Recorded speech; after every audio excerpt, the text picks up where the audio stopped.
This video will get faster every second. So right now I'm speaking at you probably 1.01x speed or something like that, so it's fairly normal, but as the clock continues to tick, you'll no longer be able to understand me. I might be speaking so fast that it's complete gibberish to you, or if you have crazy ears, maybe you know exactly what I'm saying. Right now I probably sound like a chipmunk. I'm sure my voice is probably inflected enough pitches where it's no longer me. And if you think this is bad, then just wait for another 20-30 seconds because it's going to get a lot worse. Now that I think about it, I probably have to record for 2 minutes worth because I'm going to be speaking so fast that a 60-second recording is probably going to be condensed to like a 30-second recording if that math is right. So I probably have to speak for about 180 seconds in order for this to be around 60 seconds. I don't know, you guys are going to see the results, so we'll see what happens. So this technically is a really good way to fit a lot of information in a 60-second frame, so I could probably tell you something valuable, but unfortunately I have nothing good to tell you. I guess if you're here right now and you can still understand me, I'd say subscribe or follow me depending on what platform it's on. That's always a cool thing. You don't have to, honestly, it's completely up to you. I really don't care too much. I'm sure my movements at this point are looking a lot quicker because it's impossible to just speed up the voice without my body moving quicker, so I'll do some fun like judo for you guys right now so you can see like the full range of motion, how quick I'm actually moving. If I spin my hand like this, I'm sure it's going at like supersonic speed on your end right now. But anyways, I appreciate you guys watching. I don't know how fast I'm going at this point, but you probably can't understand me. If you can, definitely let me know because right now I'm speaking naturally a little bit faster. On top of the fact I'm already going like 5-10x speed, so I'm probably speaking at a rapid pace, so this still feels relatively normal to you and you're certainly a special person. Alright, that's only for me. I have absolutely nothing to say. This is all about the edit and like speeding things up as I'm going. But I hope you guys enjoyed the video. Thanks so much for watching. Make sure to subscribe and follow as I said already, and goodbye. These are humans who became animals. So a British man named Thomas Thwaites created a realistic goat suit, including a prosthetic stomach to help him digest the grass, then lived amongst a herd of goats for 3 days. He was actually accepted by the goats and even got into a fight with another goat over dominance. A man named Dennis Avner spent 30 years and $200,000 to look like a tiger. He changed the shape of his face, ears, teeth, and even inserted on a mechanical tail. In the 1920s, a Soviet scientist inseminated a female chimpanzee with human DNA in an attempt to make a chimpanzee-human hybrid, but luckily failed. Similarly, Oliver the chimpanzee in the 1970s was thought to be human-fused because of his flat face and completely upright walking position, but thankfully he just had a unique genetic mutation. In 2011, a scientist used bioengineered human skin cells to grow a layer of skin around spider silk and created bulletproof skin, meaning that we can realistically fuse and become impenetrable Spider-Mans if we want. And finally, a few years ago, scientists injected human stem cells into pig embryos to prove that pig organs can be used for life-saving transplants, and also to prove that you could theoretically create a pig man. That's crazy. These are everyday objects that are banned in other countries. So baby walkers are banned from sale and advertisement in Canada since 2004 because of injury risk and concerns around mental development in infants, and wearing camouflage is banned in several Caribbean nations so civilians aren't mistaken with military personnel. Medicines like Sudafed and Vicks inhalers are banned in Japan as they contain an ingredient that's illegal under Japan's strict anti-stimulant laws, while high heels are banned in certain historical areas of Greece to prevent damage to the ruins. Chewing gum has been banned in Singapore since 1992 to promote cleanliness and to minimize vandalism, and plastic bags are banned in Kenya as a means to help reduce pollution, and being caught with one could even mean jail time. Blue jeans are banned in North Korea as they're seen as a symbol of US imperialism and Western influence, and the haircut the mullet is banned in Iran since 2010 as it's considered a decadent Western haircut. Kinder Surprise eggs are banned in the United States because the small toy on the inside is considered a choking hazard for little kids, though they do still sell the normal Kinder Joys here. And finally, even lip syncing is banned in Turkmenistan as the president sought to preserve cultural authenticity in music performances. That's crazy. These are websites that have never changed. So Craigslist has generally used the same website design and UI since the late 1990s. They use no flashy ads, no AI recommendations, and just simple text categories and listings to achieve 300 million visits per month. Warren Buffett's company, Berkshire Hathaway, also continues to use the same UIs from the 90s with no high-resolution images, no CSS, and just blue hyperlinks to all the relevant information. The company is worth $1 trillion. The official website for the Heaven's Gate cult remains exactly as it was in 1997, shortly before the group committed mass.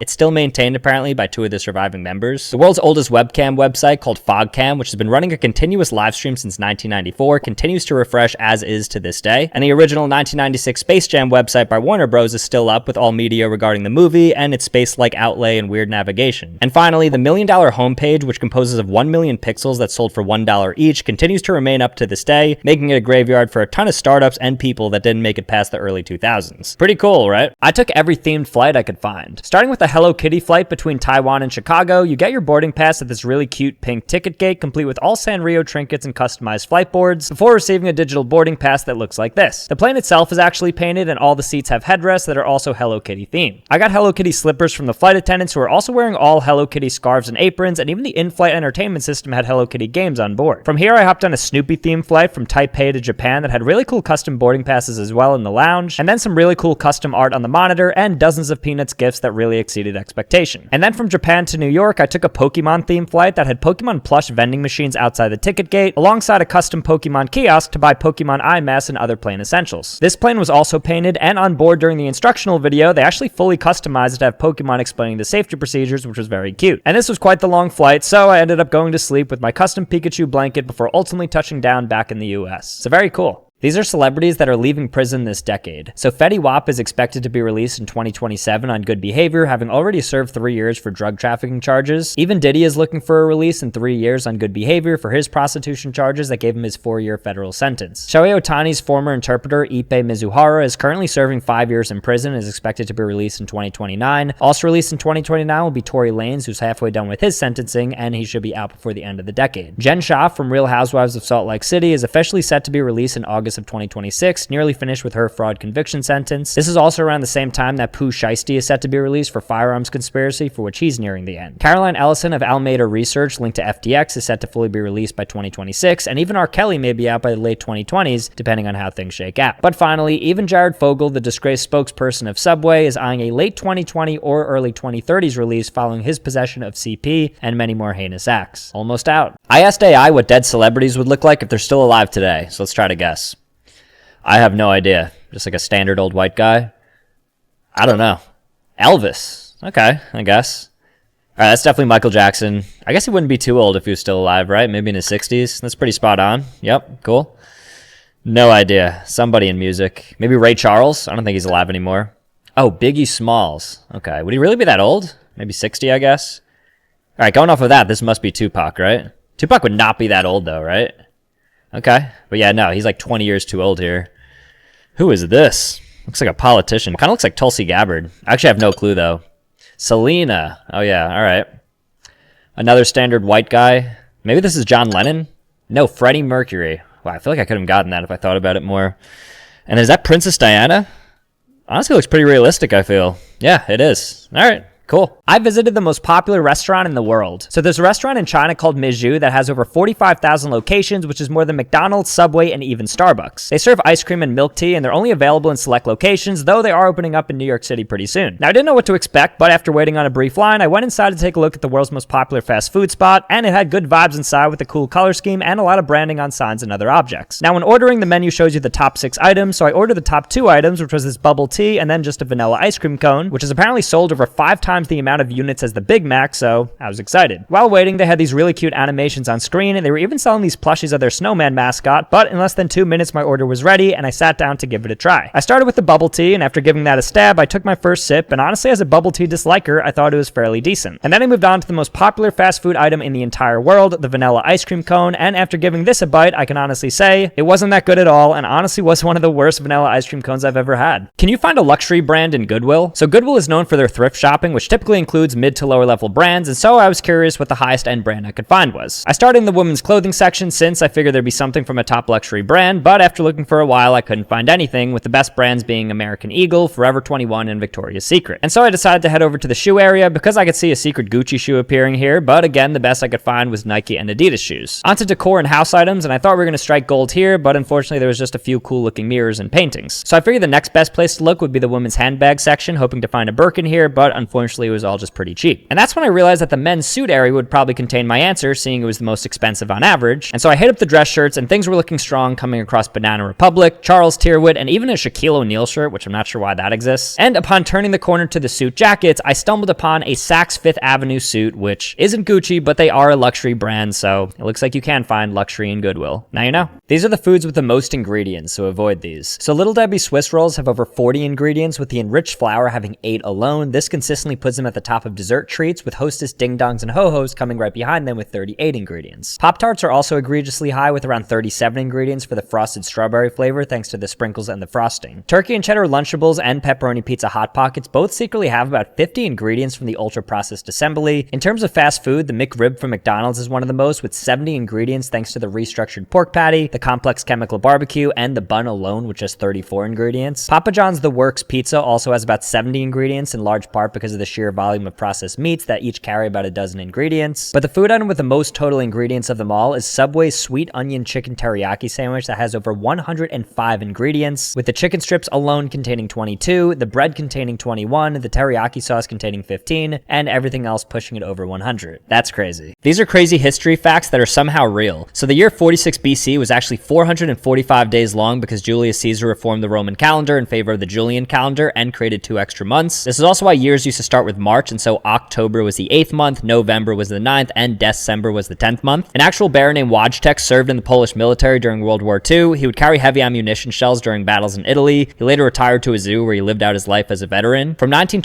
to 1948, the Olympics actually included fine arts as a competition, which had medals awarded for literature, music, painting, and sculpting. In medieval times, farm animals were taken to court to stand trial for their crimes and were even represented with lawyers and had formal proceedings. They all lost. The first ever vending machine actually served holy water for 1 coin in ancient Egypt, and the first Yo Mama joke was actually told by Shakespeare in his play Titus Andronicus. And finally, the shortest war in history was called the Anglo-Zanzibar War in 1896 that started over a succession dispute only to officially end and resolve itself in just 38 minutes. That's crazy. I tested secret store policies to see if they were actually true. So Starbucks apparently has a rule in which if you don't get your drink inside of 4 minutes, you get it for free, and so I tested that by ordering one of their most difficult drinks I could think of and began the timer. And after waiting a little over 4 minutes, my drink finally came in and I asked the employee, but apparently only certain Starbucks participate in this. Next I went to Dunkin' because I heard a rumor that if you don't get your drink inside of 2 minutes, they have to give you a free munchkin, and I was actually able to verify this store policy with the Dunkin' employee, but I didn't get a free munchkin because he was super fast. Apparently at Trader Joe's you can try anything, which I've never heard of, and so I asked to sample a closed bag of chips, and the employee not only opened it up and let me do it, but she gave me an entire new bag to purchase since she didn't want me having the open one. I read that at the Apple Store, the employees aren't allowed to say no or unfortunately, and after asking about 30 different questions to 3 different employees across stores, I heard a lot of no's, but interestingly no unfortunately, so that policy may be true. And then I went to Walmart where there's apparently a 10-4 rule in which if employees are 10 feet away from you, they need to smile, and if they're 4 feet away, they have to ask you if you need help, but I don't think that one was true. So now you know. Which company has killed the most people in history? So the worst industrial disaster in history happened at a company called Union Carbide in India in 1984, in which 40 tons of toxic gas was accidentally released, leading to 3,800 people dying immediately and 22,000 additional deaths from chronic illnesses that developed. But when including non-employees, IG Farben was responsible for creating the Zyklon B gas used in the Holocaust, directly killing over 1 million people. In that same vein, Krupp was Germany's weapons manufacturer and arguably indirectly killed the most people in any war in history in the multi-millions from the machinery that they created. But technically stretching the definition a bit further, and you could argue that McDonald's, the world's largest pusher of fast food, is theoretically complicit in some cardiovascular related deaths, though the amount isn't quantifiable. And so we have to look a bit more directly, and this is where we come to Philip Morris, the tobacco and cigarette company at the top of the list, contributing fairly directly to hundreds of thousands, if not millions of deaths annually from their product, though technically China National Tobacco in China is a bit bigger and is probably closer to 4 million deaths per year in equivalency as a direct result of their products. That's crazy. These are the craziest lawsuits in history. So a Nebraska senator named Ernie Chambers sued God in 2007 for causing floods, earthquakes, and tornadoes. The judge ultimately dismissed it though because God doesn't have a legal home address, meaning he couldn't properly serve the papers. A man named Robert Brock sued himself in 1995 for $5 million for getting drunk and committing crimes, claiming that his religion prohibited alcohol, but ultimately it was dismissed. In 2018, the Rotondo family sued their 30-year-old son Michael so that he would move out of their house after they served him with 5 formal eviction notices. The parents ultimately won in court and he had to move out. A DC judge named Roy Pearson sued his local dry cleaners for $67 million after they lost a pair of his pants, and he argued their satisfaction guaranteed sign was broken, but he lost his job. In 2009, a German man named Christian Duvet sued a New Zealand company that used his likeness in an ad campaign because he claimed that it made him look boring and uncool. He ultimately actually won the settlement. And finally, in 2006, a man named Alan Heckard sued Michael Jordan for $832 million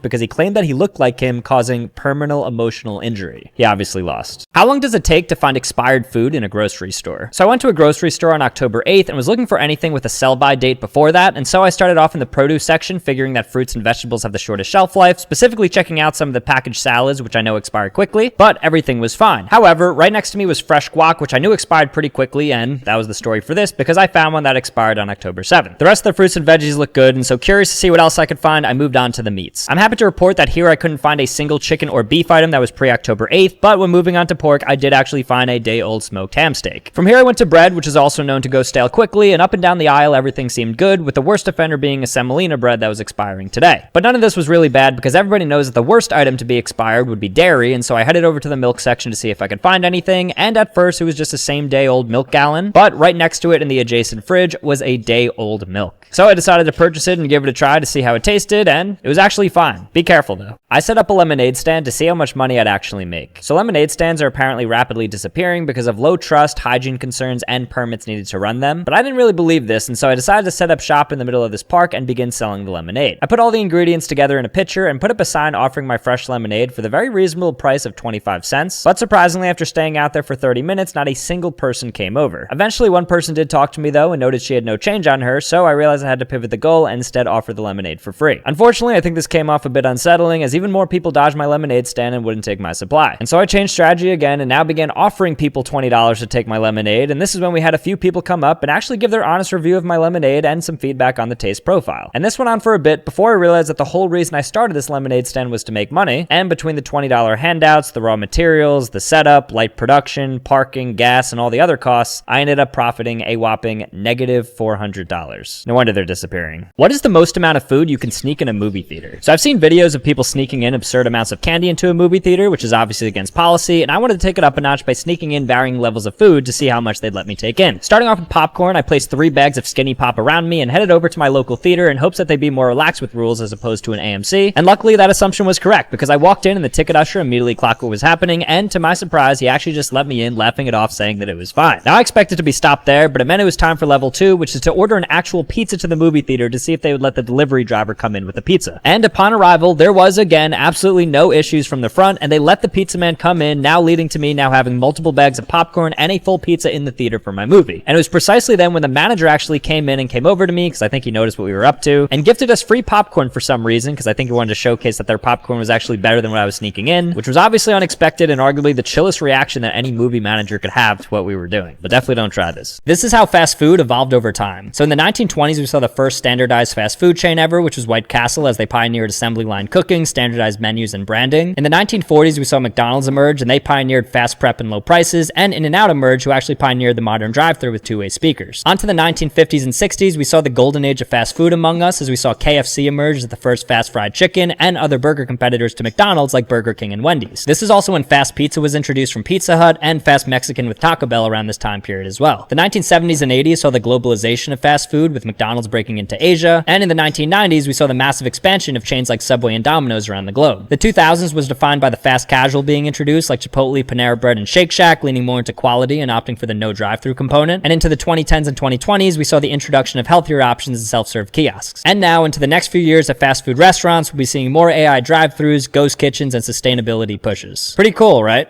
I tested AI travel products, starting with this $500 AI sleep band that reads your brainwaves and sends electrical signals to your brain to get you to sleep quicker to eliminate jet lag. I tried it and it was actually pretty cool, but I don't know if that was just placebo. Next, I tried these AI Batman travel glasses that have AR capabilities to turn 2D videos into 3D for entertainment, and Google Maps arrows appearing on the street for you when you need directions. It was definitely a bit goofy looking, but overall worked surprisingly well despite messing up in the directions. I tried a $200 AI translator device next, which is able to clone your voice and then real-time translate in any language to the person you're talking to. And honestly, this was a waste of money because I'm pretty sure Google Translate does this for free. Also for $200 was an AI travel companion called AB, who you put around your neck and can tell you what you're looking at and take pictures. AB didn't respond to me a single time, so he gets 0 out of 5 stars. Though I bought another $200 AI companion in the form of this cat that was basically a stuffed animal on steroids, responding to my voice commands and taking form like a real cat. And then I ended things with a $400 AI travel toothbrush, and I have to say, despite starting off skeptical, this thing actually worked amazingly well. Very cool. These are religions that are banned around the world. So North Korea banned Christianity in an effort to preserve the state ideology. Possession of a Bible can actually result in imprisonment, forced labor, or even death. Afghanistan is similar in that converting from Islam to Christianity is considered apostasy and often punishable by death. Jehovah's Witnesses are banned in Russia as they are categorized as an extremist organization that believes in propagating the exclusivity and supremacy of their religion. As such, open practice is punishable by prison time. This is also the case for Singapore, Turkmenistan, Tajikistan, Uzbekistan, and China. China also famously banned Falun Gong as it's classified as an evil cult after mass protests took place. It blends elements of Buddhism and Taoism. The Baha'i faith is similarly banned in Iran, despite also originating there as it's seen heretical and faces persecution. Eritrea has banned any non-registered faiths from existing outside of the 4 official religions, and Pakistan has banned Ahmadis as they consider them blasphemous as the movement believes that its founder was a messiah. And finally, the USA has no official bans on religion, but it did at one point ban polygamy, which was effectively a ban on early Mormonism, but ultimately they rolled it back a few decades later. So now you know.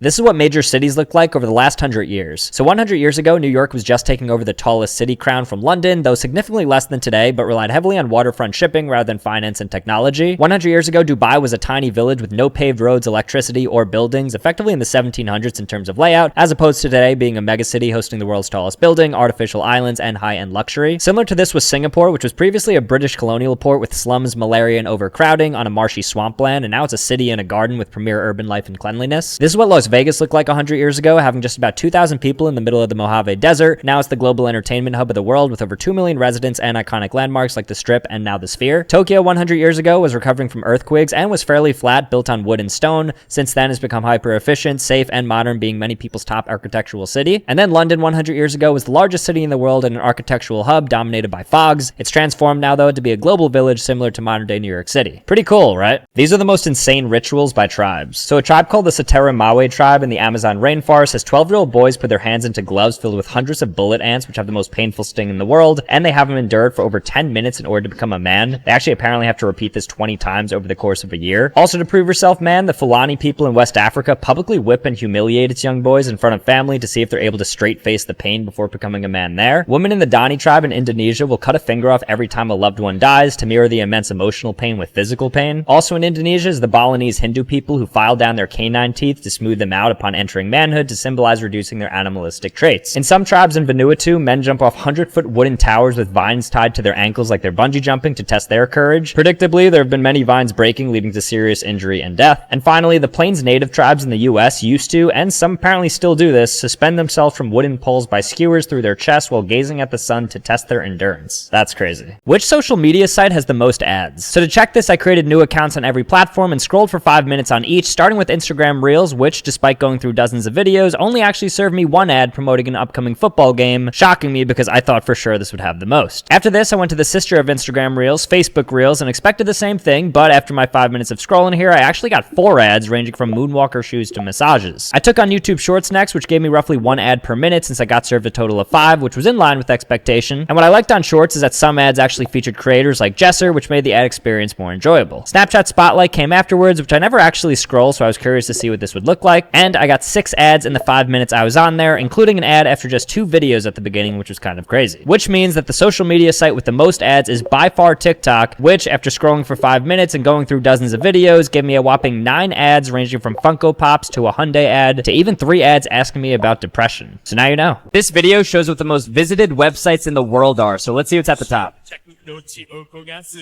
And this may be presumptuous of me, but I have a feeling I'm gonna have to block out a couple of these websites' names. But maybe that's just me projecting. Nope, there you go, there's one. And that's not even the most popular one. I feel like PH, can I say it? I feel like PH is gonna have close to 100 million visitors. And there may be even some other sites I'm forgetting. The top has just gotta be Google, right? I don't think that's what we're looking for here. Google should be up top. Maybe YouTube will be up there. Okay, there's another site. 95 million daily visitors. Oh my gosh. There's some Russian sites. Yeah, there it is. And oh my god, that's even higher than PH. Chinese Google. Google's humongous. Google's got to have close to 1 billion daily visitors. Facebook with 1 billion. YouTube, and then Google with 3 billion. Oh my gosh. I asked for the cheapest item at every fast food spot, and here's what I got. Now, I didn't include drinks, condiments, or random sides to keep things fair, and so I started with McDonald's, which surprisingly had one of the most expensive, cheapest items, being the 4-piece McNugget for $3.19. Next up, I had KFC, and their cheapest menu item was the Chicken Little, which was $2.75, though you do get 2 for that, so technically it's closer to $1.37 each. At Starbucks, it was predictably a small hot tea for $2.39, and at Chick-fil-A, it was just a standard vanilla cup for $1.59, leading their menu. So on to Burger King, and they sell a 4-count cheesy tot for $1.49, which is their cheapest, and to my surprise, they were pretty solid despite never having heard of these before. Though not as cheap as Taco Bell's cheesy roll-up, which is just cheese melted in a tortilla, quite simple, and I got this for $1.29. Wendy's surprisingly had the second cheapest item with their Junior Frosty going for just $1.19. And while this was good, this was super tiny. It was about half the size of my hand. But the cheapest item I could find across all fast food spots was just a single munchkin at Dunkin', which went for 30 cents, and notably, they gave me 4 munchkins, which I thought was really cool, so shout out to Duncan. Who is the most hated YouTuber of all time? So according to Favoree, a website where you can review YouTube channels, the best YouTuber with at least 100 reviews is Tom Scott at 4.8 out of 5 stars, while the worst YouTuber is Jack Doherty with 0.6 out of 5 stars. But that could be a bit biased from audiences review bombing, so instead I asked AI to compile all available data and public surveys, and it noted that Jack Doherty, again, is on the list as the 5th worst because of his history with public harassment. Shane Dawson is the 4th worst because of his past controversies.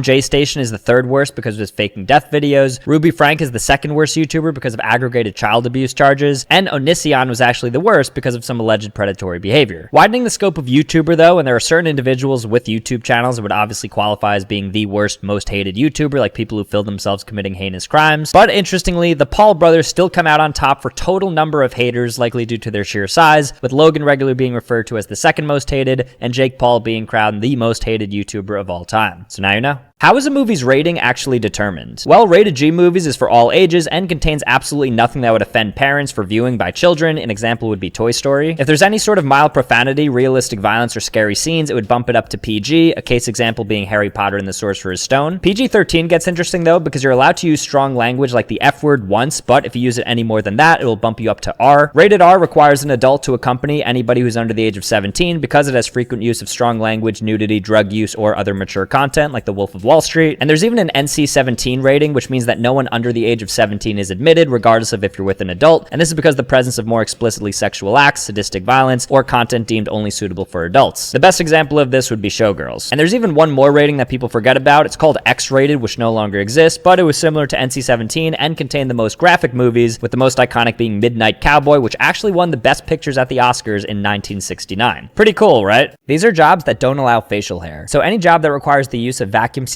oxygen masks like firefighters, power plant operators, and chemical workers don't allow facial hair as it can obstruct without forming that airtight fit. Many commercial airline pilots for major airlines like Delta, United, and American ban facial hair for similar reasons if there's ever cabin depressurization. Active duty military personnel can't have facial hair for uniformity reasons and also in case they need to wear tear or gas masks. Sumo wrestlers are actually banned from beards because they're indecent, and in many amateur boxing leagues, beards are heavily restricted because they can conceal the jawline and cover cuts, making it difficult to assess injuries. For a while, UPS had a strict no beard policy because the founder believed the drivers were not drivers but businessmen, and Disney also banned most facial hair up until 2020 when they ultimately relaxed the policy. The New York Yankees famously banned facial hair so the players look clean and copy the discipline of the US military, though relaxations have recently put in place. And finally, even In-N-Out and Chick-fil-A both have strict policies around facial hair to project a clean-shaven, all-American hospitality image. Pretty cool, right? These are the most evil kids in history. So Robert Thompson and John Venables were two 10-year-olds in the UK who skipped school one day and lured a 2-year-old boy away from his mother and took him to a railway track where they tortured and killed him. Similarly, a girl named Mary Bell was 11 years old when she killed 2 young boys, and she was thought to have enjoyed the torture and even frequently visited the grieving mothers to see if she could see the boys' coffins. The youngest American serial killer in history was Jesse Pomeroy, who killed 2 kids when he was 12 years old, and he actually spent 58 years in prison, 41 in solitary confinement, before passing away in prison. Even younger than him, though, was Amarjit Sada, who was 7 when he murdered his own cousin and sister, displaying no remorse, but he was too young to be legally punished by India. He's widely considered to be the youngest serial killer in history. A boy named Graham Young slipped poison into his parents' tea, killing his mother, making his father critically ill. He was released by a psychiatric hospital after convincing them he was healed, but continued doing it and killed 2 more co-workers shortly afterwards. And finally, a 15-year-old named Brenda Spencer was a mass shooter at an elementary school who killed 2 adults and wounded 9 children, and in her reasoning she stated it was because she didn't like Mondays and it livened up the day. Be careful out there. What is the strangest day in history? So November 22nd, 1963 is considered one of the weirdest because 3 titans of Western culture coincidentally all died within hours of each other, being John F. Kennedy, C.S. Lewis, and Aldous Huxley. March 3rd, 1876 is considered strange as not only did it literally rain chunks of red meat in a town of Kentucky because of vultures throwing up their spoiled meat, but also it was the birth of the telephone. July 3rd, 1518 had a dancing plague hit France and had hundreds of people dance uncontrollably until they died with no explanation why. Similarly, on October 13th, 1917 in Portugal, 70,000 people apparently hallucinated simultaneously and experienced a supernatural event that wet their clothes, but nobody agrees how or why. December 25th, 1914, also known as the Christmas Truce, was a day in the middle of World War I in which soldiers decided to stop fighting each other for 24 hours, but still to this day, the strangest day in history was April 18th, 1930, also known as the most boring day in history, in which literally nothing notable happened, so much so that the BBC sat in front of the news and said there is no news and then played 15 minutes of piano. Pretty cool, right?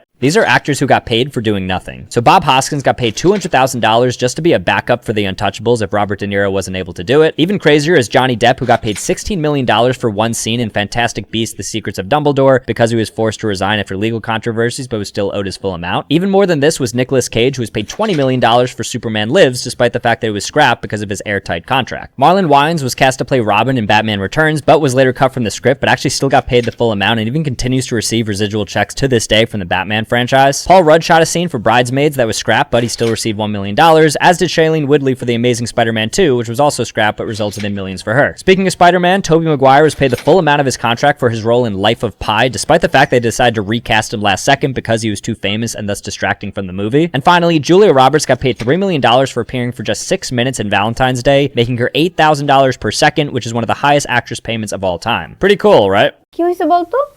আর বলিস না, তোরে যে booking দিছে সে তো এখন আমার পিছনে লাগছে। দিশান ও দরজা লাগা দিছে ও দরজা লাগা দিছে কই যায় কই যা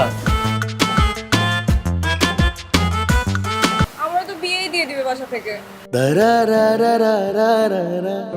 মাম্মা লাভ স্টোরি তো শুরু করে দিলা ভালো ভালো ভালো মালটারে কি পড়ানো যায় তুই একটা কাম কর, আজকে থেকে আমি তোমার, তুমি আমার, ব্যাস ডিসিশন ফাইনাল, বুকিং দিয়ে রাখলাম, ঠিক আছে? কি খবর তোমাদের, কেমন আছো তোমার সবাই? ভালো তো না? তুমি জানো তোমায় কালকে তো কতবার বলছি। হ্যালো, আসসালামু আলাইকুম। ওয়ালাইকুম আসসালাম। কি রে হৃদয় তুই মানা করতেছি কিছু না কিছু ভাবি আপনি জানেন আমি একবার অসুস্থ হয়ে গেছিলাম ও আমাকে রক্ত দেয়নি আর আজকে আপনাকে রক্ত দিয়ে চিঠি লিখছে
কালকে সারা রাত তোমার আমি কল দিচ্ছি। সারা রাত? তাহলে আপনি শুনুন আপনার ভালোবাসার মানুষের অতীত বর্তমান। পাগল কোন একদম ঠিক হয় না, ওনার ব্যথা লাগে নাই? ব্যথা তো বেশি তুমি তুহিনে ব্যথা লাগছে মানে? বন্ধু তুই চিন্তা করিস না রে ভাবির মন ঠিকই গলে যাবে ভাবির মন তো ঘুরবে কিন্তু আরে না না না সম্ভব না, গাড়ি ঘুরা তো। হঠাৎ আমার বাসার নিচে কোনো জরুরি দরকার? তুমি কি আজকে কোচিং এ যাও নাই? সুন্দর মতো যাবি, ভাবির নামটা জিজ্ঞাসি। আর শোন, ভালো মতো কথা কবে, ভাবি লাগে খালি থাপড় আর চাপাবাজি, এই বাদে আর কিছু পারছস? বুকিং মানে বুকিং, তুমি আমার আমি তোমার, বুকিং দিয়ে দিছি ফাইনাল। আমাকে বুকিং দিছে মানে আমাকে কে বুকিং দিছে দোস্ত? তোর যে আশিক আছে না, এখন তো ও আমার পিছনে লাগছে। আমার তো অনেক ভয় লাগতেছে দোস্ত, এই যে আস্তে আস্তে সব মানুষ জানবে, তারপর আমার ফ্যামিলিকেও জানাই দিবে। আর আমার and best of luck for ডক্টরশিপ। আমি দোয়া করি তুমি যেন একজন ভালো ডক্টর হও। আমার কাছে জিনের বাচ্চার নাম্বার আছে জিনের বাচ্চা করতে চাস নাকি ইটিস পিটিস করতে চাস? হ্যালো বন্ধু, আমার রোদে দিছস? এই তো দিছি তো ঠিক মতো রোদে দিছস? কি শুনতে চান? আমি আপনাকে ভালোবাসি?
ফোন দিয়ে যেতেছি তুমি ফোনই ধরো না, তোমার ফোন ধরার কোনো নামই নাই, কোনো কথা, তোমার ফোন ধরো না কেন? এবারে এক্সামের প্রিপারেশন কিরকম তোদের? আমি তো খুবই এক্সাইটেড, কারণ আমার প্রিপারেশন খুবই ভালো। কি বুঝতেছি না।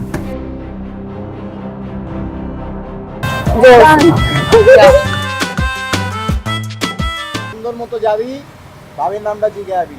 আর শোন, ভালো মতো কথা কবে, ভাবি লাগে। খালি থাপড় আর চাপাবাজি, থাপড় আর চাপাবাজি, এই বাদে আর কিছু পারছোস? বুকিং? বুকিং মানে বুকিং, তুমি আমার আমি তোমার, বুকিং দিয়ে দিছি, ফাইনাল। আমাকে বুকিং দিছে মানে আমাকে কে বুকিং দিছে দোস্ত? তোর যে আশিক আছে না, এখন তো আমার পিছনে লাগছে। এই এই দুলাভাই সামনে থাকলে যে সালাম দিতে হয়, আপনি শিখাই নাই তোরা? কেমন আছো তুমি? ভালো। আমাকে জিজ্ঞেস করবো না, রক্তটা দিবি তুই। আমি কেন রক্ত দেবো? প্রেম খরচ তুই, রক্ত।